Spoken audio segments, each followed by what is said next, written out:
सर्व मंगल मांगले शिवे सर्वार्थ साधिके शरणे त्र्यंबके गौरी नारायणी नमोस्तुते। मैं कमल के आसन पर बैठी हुई महिषासुर मर्दिनी माँ भगवती महालक्ष्मी का भजन करती हूँ, जो अपने हाथों में अक्षमाला, फरसा, गदा, बाण, वज्र, पद्म, धनुष, कुंडिका, दंड, शक्ति, खड्ग, ढाल, शंख, घंटा, मधुपात्र, शूल, पाश और चक्र धारण करती हैं, तथा जिनके श्री विग्रह की कांति मूंगे के समान लाल है। मासिक दुर्गा अष्टमी का धार्मिक महत्व बहुत अधिक है। इसे विशेष रूप से उन भक्तों द्वारा मनाया जाता है जो प्रति माह माँ दुर्गा की पूजा और व्रत रखते हैं। इस दिन पूजा करने से व्यक्ति के जीवन में सुख, समृद्धि और शांति का वास होता है। ये दिन विशेष रूप से शत्रुओं को पराजित करने, रोगों से मुक्ति और समस्त दुखों से छुटकारा पाने का एकमात्र साधन है।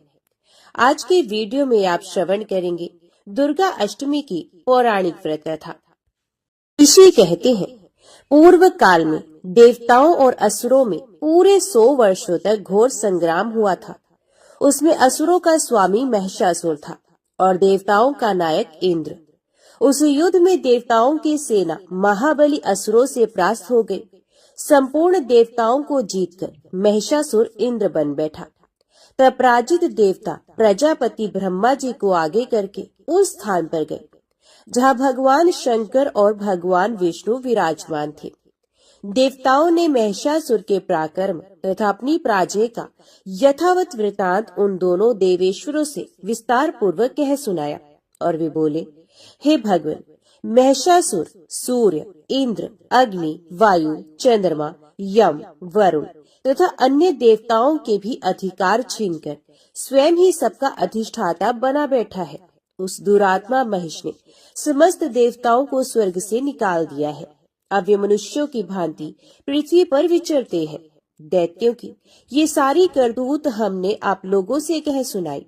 अब हम आपकी शरण में आए हैं, उसके वध का कोई उपाय सोचिए।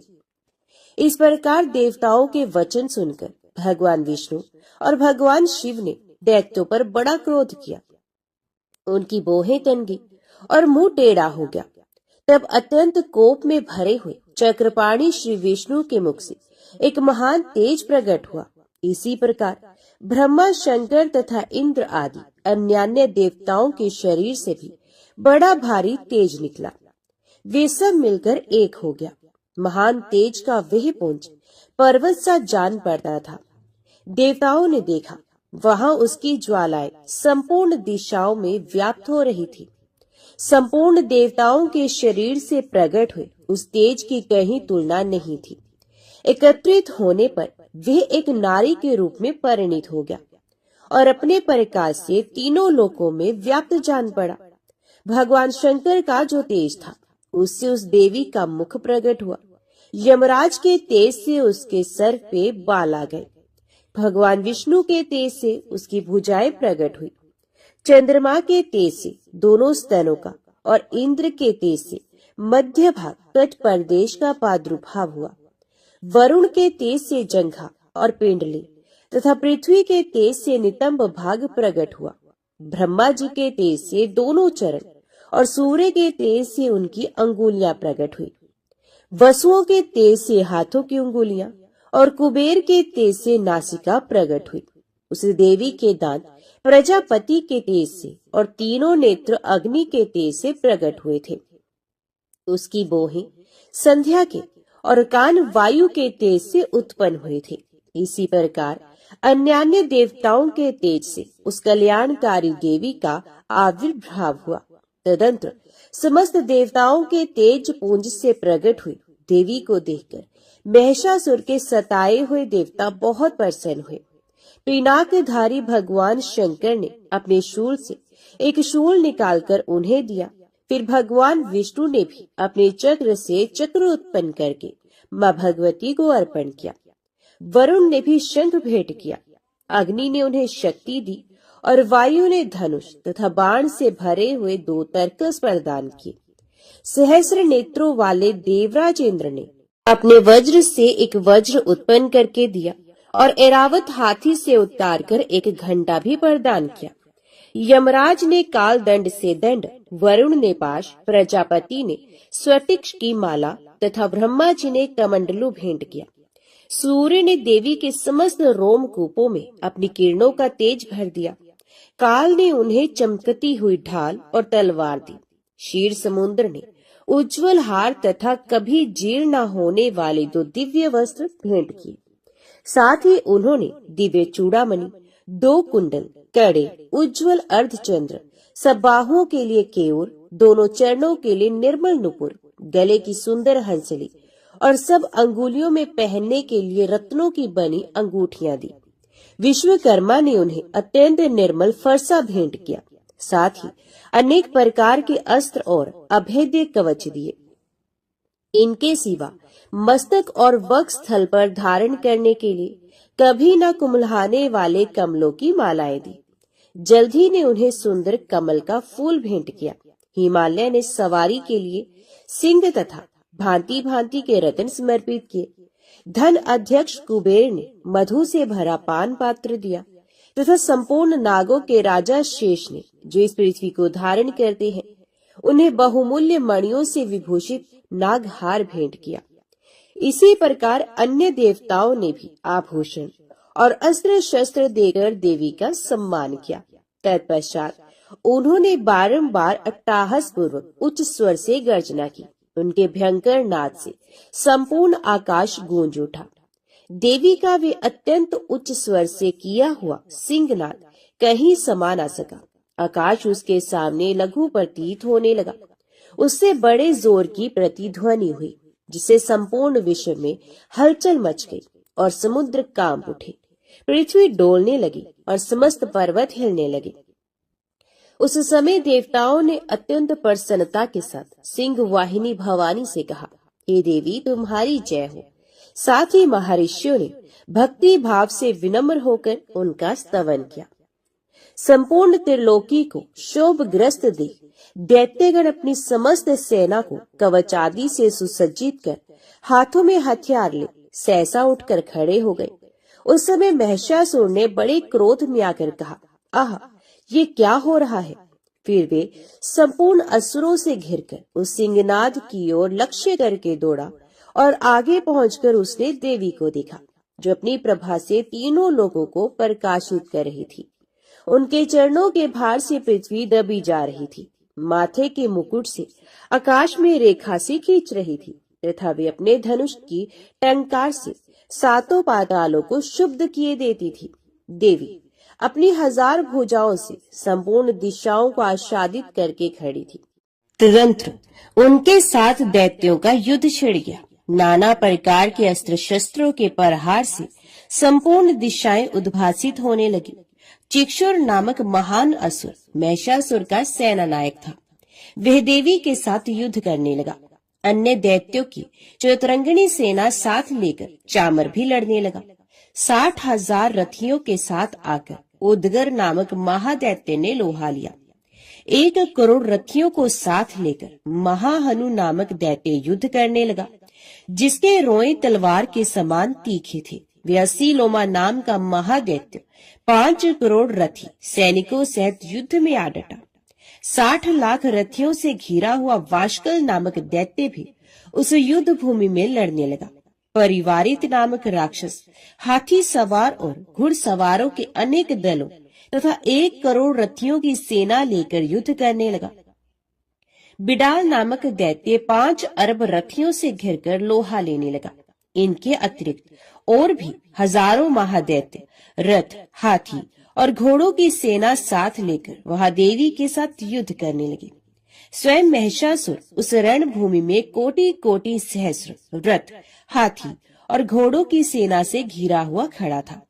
वे दैत्य देवी के साथ तोमर, भिंदीपाल, शक्ति, मूसल, खड़ग, परशु और पटिश आदि अस्त्र शस्त्रों का प्रहार करते हुए युद्ध कर रहे थे।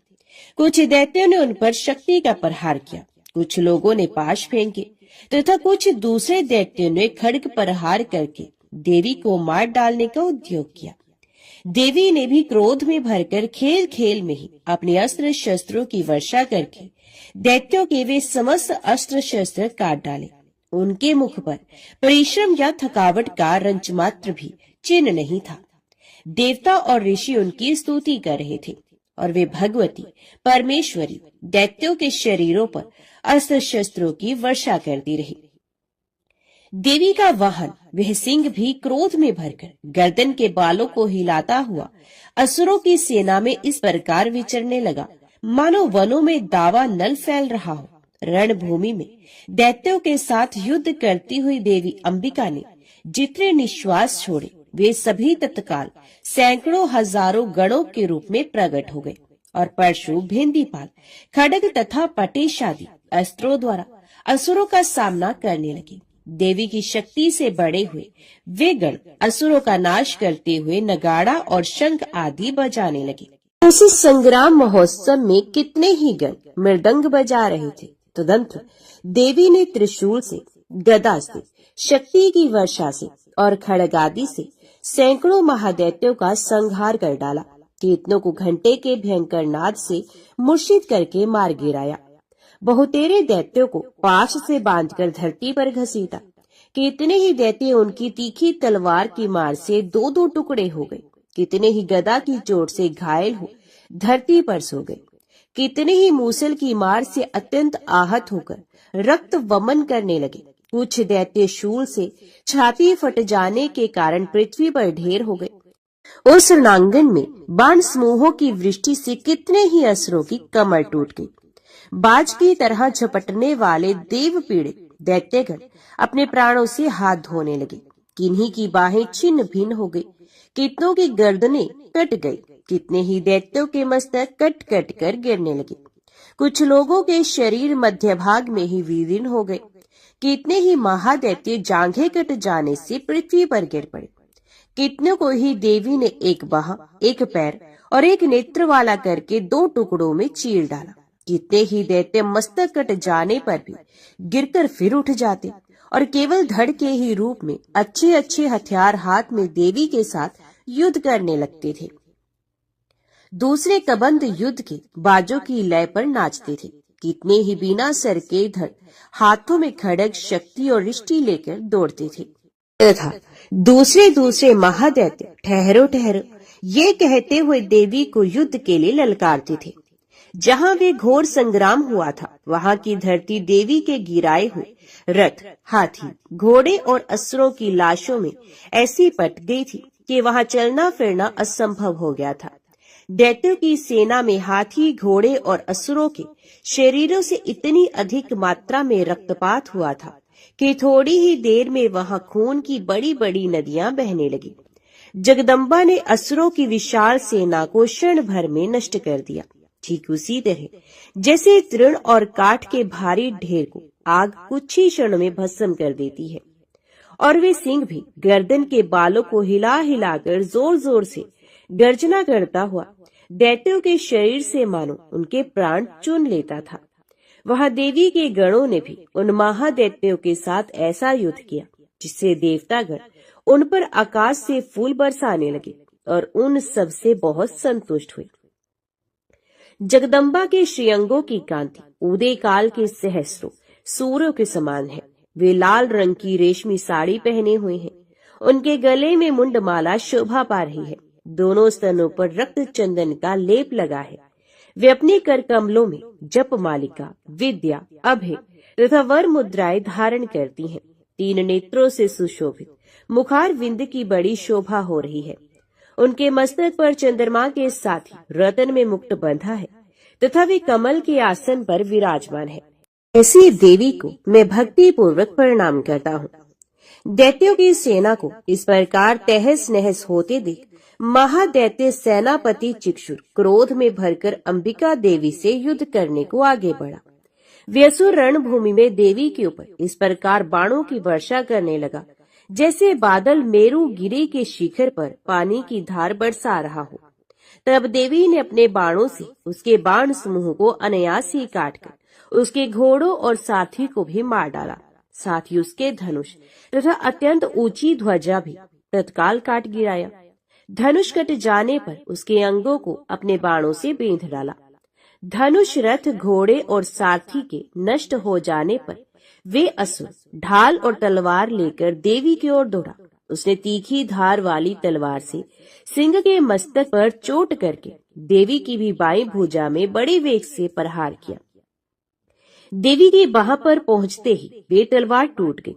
फिर तो क्रोध से लाल आंखें करके उस राक्षस ने शूल हाथ में लिया और उसे उस महादैत्य ने भगवती भद्रकाली के ऊपर चलाया। वह शूल आकाश से गिरते हुए सूर्य मंडल की भांति अपने तेज से प्रज्वलित हो उठा। उस शूल को अपनी ओर आते देख देवी ने भी शूल का ही प्रहार किया। उससे राक्षस के शूल के सैकड़ों टुकड़े हो गए। साथ ही महादैत्य चिक्षुर की भी धज्जियां उड़ गई। वे प्राणों से हाथ धो बैठा। महिषासुर के सेनापति उस महाप्रकर्मी चिक्षुर के मारे जाने पर देवताओं को पीड़ा देने वाला चामर हाथी पर चढ़कर आ गया। उसने भी देवी के ऊपर शक्ति का प्रहार किया, किंतु मां जगदम्बा ने उसे अपने हुंकार से ही आहत एवं निष्प्रभ करके तत्काल पृथ्वी पर गिरा दिया। शक्ति को टूटकर गिरी हुई देख चामर को बड़ा क्रोध हुआ। अब उसने शूल चलाया, किंतु देवी ने उसे भी अपने बाणों द्वारा काट डाला। इतने में ही देवी का सिंह उछलकर हाथी के मस्तक पर चढ़ बैठा और उस दैत्य के साथ खूब जोर लगाकर बाहु युद्ध करने लगा। दोनों लड़ते लड़ते हाथी से पृथ्वी पर आ गिरे और अत्यंत क्रोध में भरकर एक दूसरे पर बड़े भयंकर प्रहार करते हुए लड़ने लगे।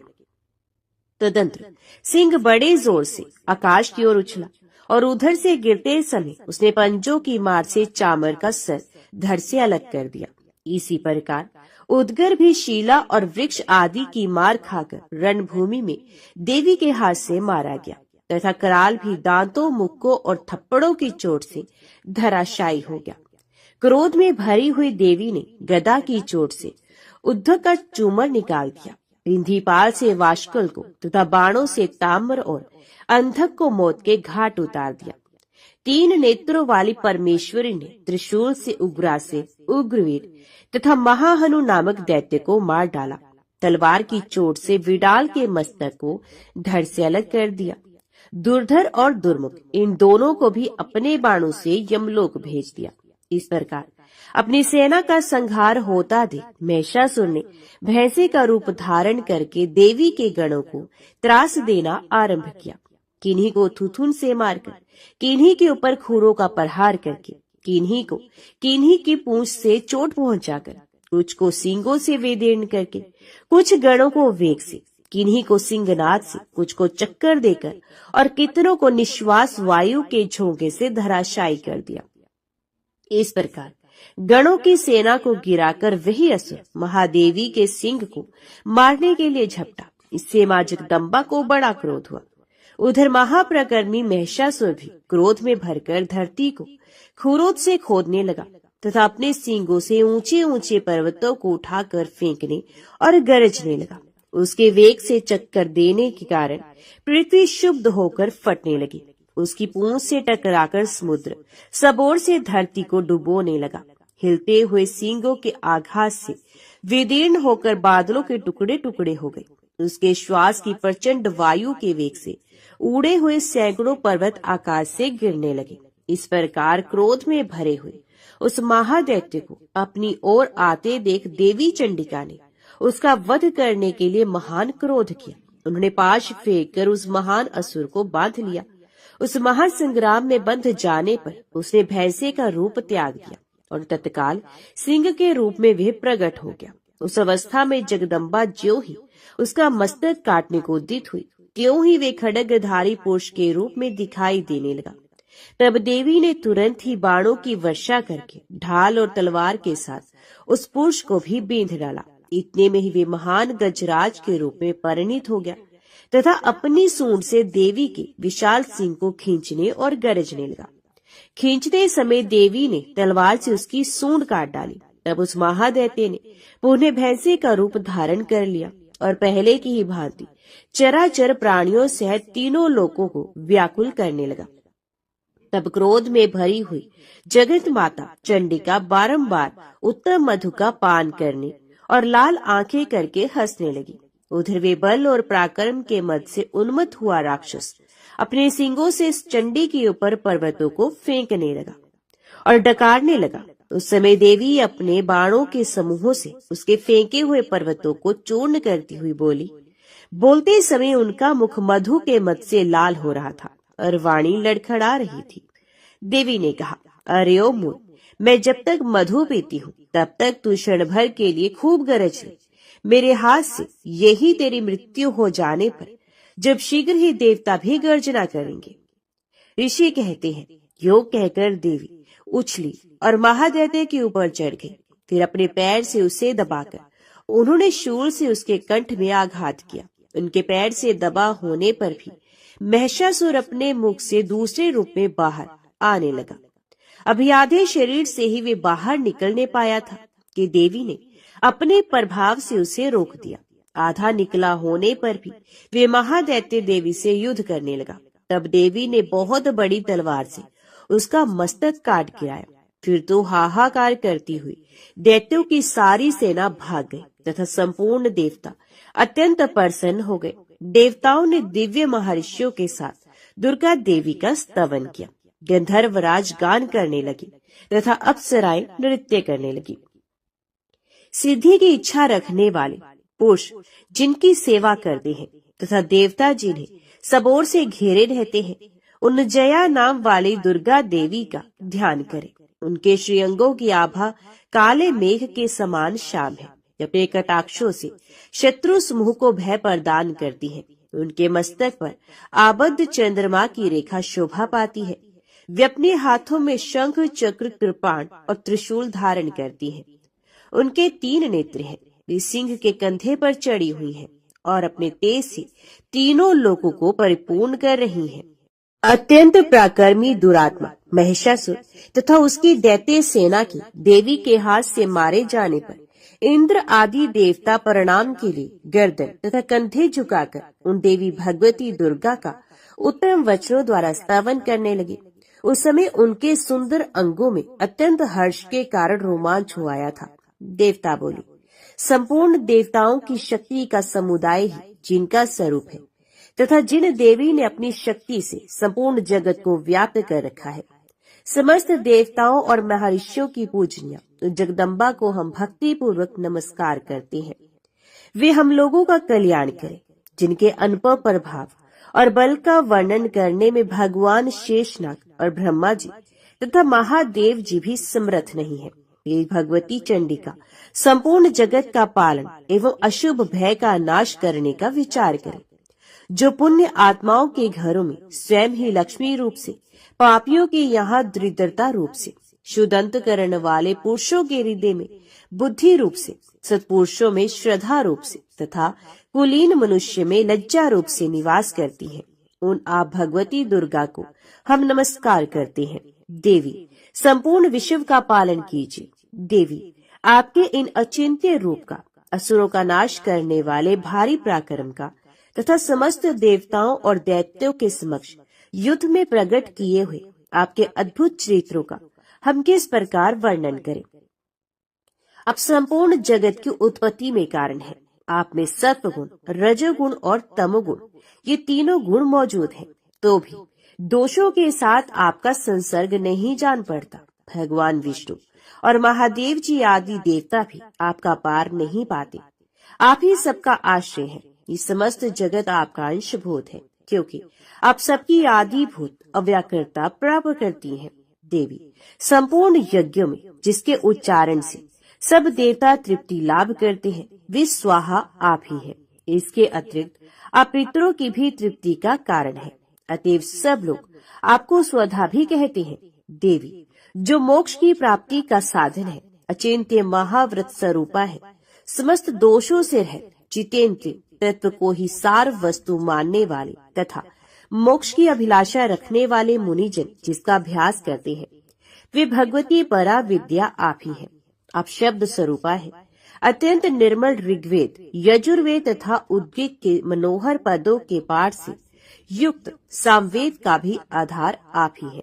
आप देवी, त्रय, तीनों वेद और भगवती 6 ऐश्वर्यों से युक्त है। इस विश्व की उत्पत्ति एवं पालन के लिए आप ही वार्ता, खेती एवं आजीविका के रूप में प्रकट हुई हैं। आप संपूर्ण जगत की घोर पीड़ा का नाश करने वाली हैं देवी, जिससे समस्त शास्त्रों के सार का ज्ञान होता है।